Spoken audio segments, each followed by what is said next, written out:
മുത്തശ്ശൻ ആദർശിന്റെ അടുത്ത് പറയുന്നുണ്ട്, ആദർശേ ഇപ്പൊ ദേവയാനി തിരികെ ഇങ്ങോട്ട് എത്തിയില്ലേ, അതുകൊണ്ട് നായന മോളെ കൊണ്ടുവരണം. അവളിനി ഇവിടെ നിൽക്കട്ടെ, രണ്ടുപേരെയും ഒരുമിച്ച് നോക്കുന്നതല്ലേ നല്ലത്. മോള് ദേവയാനിക്ക് വേണ്ടി ഇത്രയും വലിയ ത്യാഗ ചെയ്തത്. അതൊരിക്കലും ദേവയാനി തിരിച്ചറിയില്ല. എന്നാലും മോൻ ഒരു കാര്യം ചെയ്യേ, മോളെ വിളിച്ച് ഇങ്ങോട്ട് വാ. മുത്തശ്ശ അത് വേണോ? അങ്ങനെ ചെയ്തു കഴിഞ്ഞാൽ അമ്മ എങ്ങനെയാ പ്രതികരിക്കുക എന്നറിയില്ല. എൻ്റെ അടുത്ത് പറഞ്ഞത് മലയ്ക്ക് പോയി തിരിച്ചു വരുന്നത് വരെ അവളെ ഇങ്ങോട്ട് കൊണ്ടുവരരുതെന്നാ. ദേവയാനി അതൊക്കെ പറയും എന്ന് കരുതിയിട്ട് നയനയെ നമുക്ക് മാറ്റി നിർത്താനൊന്നും പറ്റില്ല. എൻ്റെ അഭിപ്രായത്തിൽ കനകയോടും ഇവിടെ വന്ന് കുറച്ച് ദിവസം നിൽക്കാൻ വേണ്ടി പറയാം.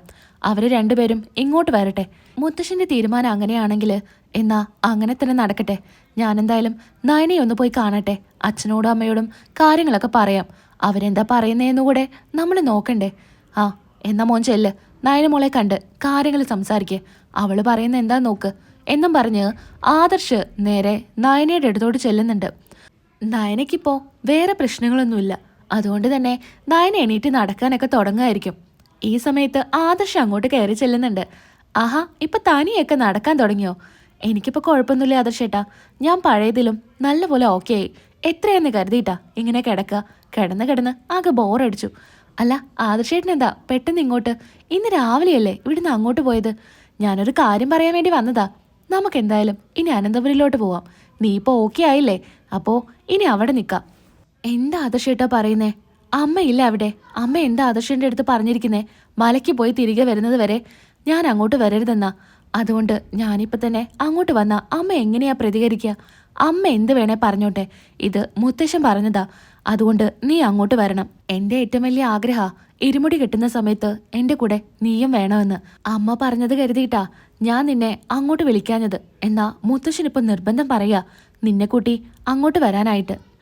എന്താ ആദർശേട്ടാ ഞാനിതിന് മറുപടി പറയാ? അങ്ങോട്ട് വന്നു കഴിഞ്ഞാ എന്താ നടക്കാൻ പോകുന്നതെന്ന് ആദർശേട്ടന് അറിയാവുന്നതല്ലേ. പിന്നെ എന്തുകൊണ്ടാ മുത്തശ്ശൻ ഇപ്പൊ ഇങ്ങനെ പറഞ്ഞതെന്ന് എനിക്ക് മനസ്സിലാവുന്നില്ല. ഇതൊക്കെ കേട്ട് കനക വരുന്നുണ്ടായിരിക്കും. എന്താ രണ്ടുപേരും കൂടെ സംസാരം? ആദർശ് മോൻ എപ്പോഴാ വന്നത്? ഞാനിതാ ഇപ്പൊ വന്നേ ഉള്ളൂ അമ്മേ. മോന് ചായ എടുക്കട്ടെ? വേണ്ടമ്മേ, എനിക്ക് ചായ ഒന്നും വേണ്ട, ഞാൻ കുടിച്ചിട്ടാ ഇറങ്ങിയത്. രണ്ടാളും കൂടി കാര്യമായിട്ട് എന്തോ ചർച്ചയിലായിരുന്നല്ലോ. എന്താ കാര്യം? എങ്ങോട്ടെങ്കിലും പോകുന്ന കാര്യമാണോ മോൻ പറഞ്ഞത്? ആ അതെ, എങ്ങോട്ട് പോകുന്ന കാര്യ? ഞാൻ നയനയെ വീട്ടിലോട്ട് കൊണ്ടുപോകുന്ന കാര്യം അവളെടുത്ത് പറയായിരുന്നു. അത് പിന്നെ മോനെ, ഇപ്പോ അങ്ങോട്ട് വന്നു കഴിഞ്ഞാ അവിടെ ദേവയാനി ചേച്ചിയില്ലേ, പ്രശ്നമാവില്ലേ? പറഞ്ഞ വാക്ക് പാലിക്കേണ്ടതല്ലേ? മലയ്ക്ക് പോയി തിരികെ വന്നതിന് ശേഷം മോളെ കൊണ്ടുപോയാൽ പോരെ? മോളുടെ അവസ്ഥ ഇപ്പോൾ പഴയതിലും ഓക്കെ ആയിട്ടുണ്ട്. എന്നാലും തനിയെ അങ്ങോട്ട് പറഞ്ഞു വിടാൻ എനിക്ക് തീരെ താല്പര്യമില്ല. അത് നിങ്ങളോട് സംസാരിക്കാൻ തന്നെയാ ഞാൻ വന്നത്. മുത്തശ്ശൻ പറയുന്നത് നയനയെ തിരികെ വിളിച്ചോണ്ട് വരാനാ. ഞാനപ്പോ നയനയെ കൊണ്ടുപോയാലോ എന്നാ ആലോചിക്കുന്നേ. ഇനി അമ്മ പേടിക്കണ്ട, അമ്മയും കൂടെ പോര്. അമ്മയും കുറച്ച് നാള് നയനയുടെ കൂടെ നിൽക്ക്. നയനയുടെ കാര്യങ്ങളൊക്കെ അമ്മ നോക്കിയാൽ മതി. മോനെ, അതൊന്നും ശരിയാവില്ല. ഞാൻ അങ്ങോട്ട് വന്നാ അതിലും വലിയ പ്രശ്നമായിരിക്കും. വേണ്ട മോനെ, അതൊന്നും വേണ്ട. മോൾ ഇവിടെ നിൽക്കട്ടെ. മോളുടെ എല്ലാ അസുഖവും മാറിയതിന് ശേഷം മോളെ ഇവിടുന്ന് കൊണ്ടുപോയാൽ മതി. അമ്മേ, ഞാനും അങ്ങനെയാ കരുതിയിരുന്നത്. എന്നാ മുത്തശ്ശൻ പറയുന്നത് നയനയെ അങ്ങോട്ട് കൊണ്ടുവരാനാ. അവിടെ വന്നു കഴിഞ്ഞാൽ നയനയ്ക്കൊരു കുറവുണ്ടാവില്ല എന്നാ മുത്തശ്ശൻ പറയുന്നത്. നയന എന്തായാലും അങ്ങോട്ട് തിരികെ വരണ്ടേ? അതിപ്പോൾ കുറച്ച് നേരത്തെ ആയെന്ന് കരുതിയാൽ മതി. എന്തായാലും അമ്മയും നയനയും എൻ്റെ കൂടെ വീട്ടിലോട്ട് വരണം. മോനിങ്ങനെ പറയുമ്പോൾ ഞാൻ എങ്ങനെയാ പറ്റില്ല എന്ന് പറയാ? എന്തായാലും ഗോവിന്ദേട്ടൻ പുറത്തു പോയിരിക്കുക. ഗോവിന്ദേട്ടനോട് കൂടെ കാര്യങ്ങളൊക്കെ പറയട്ടെ. അപ്പോഴേക്കും ഗോവിന്ദൻ വരുന്നുണ്ട്. എന്താ കാര്യം? എന്താ എല്ലാവരും കൂടെ ചർച്ച? അല്ല ഗോവിന്ദേട്ടാ, മോൻ പറയായിരുന്നു മോളെ അനന്തപുരിയിലോട്ട് തിരികെ കൊണ്ടുപോവുക എന്ന്. അതിപ്പോ ഇങ്ങനെ ഒരു സാഹചര്യത്തിൽ അത് വേണോ മോനെ? കുറച്ചു നാൾ കഴിഞ്ഞു പോരെ? അല്ല അച്ഛാ, എന്തായാലും മുത്തശ്ശൻ പറയുന്നത് ഇപ്പം അങ്ങോട്ട് കൊണ്ടുപോവാ എന്നാ. ഒരു കാര്യമില്ലാതെ മൂർത്തി സാറ് ഇങ്ങനെ ഒരു കാര്യം പറയില്ല. അതുകൊണ്ട് എന്തായാലും മോൻ്റെ ഇഷ്ടം പോലെ നടക്കട്ടെ. എപ്പോ ആണെങ്കിലും നയനമോൾ അവിടെ തന്നെയല്ലേ ജീവിക്കേണ്ടത്. എന്തായാലും മോൻ്റെ തീരുമാനം നടക്കട്ടെ. അല്ല ഗോവിന്ദേട്ടാ, മോൻ പറയുന്നത് മോളുടെ കൂടെ ഞാനും വരണമെന്നാ. മോൾക്ക് എന്തെങ്കിലും സഹായത്തിന് നീ തന്നെ കൂടെ വേണ്ടേ? അതുകൊണ്ട് നീയും കൂടെ പോ. അപ്പോൾ ഗോവിന്ദേട്ടനും നന്ദും ഇവിടെ തനിയല്ലേ? ഞങ്ങൾ ആദ്യമായിട്ടാണോ ഇവിടെ തനിയെ നിൽക്കുന്നേ? നീ പലതവണ അവിടെ പോയി നിൽക്കുന്ന സമയത്ത് ഞാനും നന്ദു ഇവിടെ തനിച്ചല്ലേ? ഞങ്ങളുടെ കാര്യം ഓർത്തിട്ട് നീ ടെൻഷൻ അടിക്കണ്ട. നീ എന്തായാലും ആദർശ് കൂടെ പോ. അങ്ങനെ നയനയും കനകയൊക്കെ റെഡിയായി അനന്തപുരിയിൽ എത്തുന്നുണ്ട്. അവിടെ എത്തുന്ന സമയത്ത് പുറത്ത് തന്നെ മുത്തശ്ശനും മുത്തശ്ശിയും നിൽക്കുന്നുണ്ടായിരിക്കും. ആ മോള് വന്നു. അങ്ങനെ മുത്തശ്ശനും മുത്തശ്ശിയും പുറത്തോട്ട് ചെല്ലുന്നുണ്ട്. മോളെ പതിയെ ഇറങ്ങ് എന്നൊക്കെ മുത്തശ്ശി പറയുന്നുണ്ട്. അങ്ങനെ പതിയെ നടത്തി ഉള്ളിലോട്ട് കൊണ്ടുവരികയാണ്. നയനയെ തിരികെ കൊണ്ടുവരുന്നത് കാണുമ്പോൾ അനാമിക ഒരു ഞെട്ടലോട് കൂടി നിൽക്കുന്നുണ്ട്. ഇവളെ തിരിച്ചിങ്ങോട്ട് കൊണ്ടുവന്നോ? വല്യമ്മ പറഞ്ഞതല്ലേ കൊണ്ടുവരരുതെന്ന്. എന്നിട്ട് വല്യമ്മയുടെ വാക്കിന് ഒരു വിലയും കൊടുക്കാതെ അവളെ തിരികെ കൊണ്ടുവന്നിരിക്കുക എന്നും പറഞ്ഞ് നേരെ വല്യമ്മയുടെ അടുത്തോട്ടാണ് ചെല്ലുന്നത്. വല്യമ്മ അറിഞ്ഞോ? അവള് വന്നിരിക്കുക. ആര്? ആ നയന. നയന ഇങ്ങോട്ട് വരേ. ഞാൻ അവനോട് പറഞ്ഞതാണല്ലോ അവളെ ഇങ്ങോട്ട് കൊണ്ടുവരരുതെന്ന്. അവളെ കൊണ്ടുവന്നതേ ആദർശേട്ടൻ തന്നെയാ.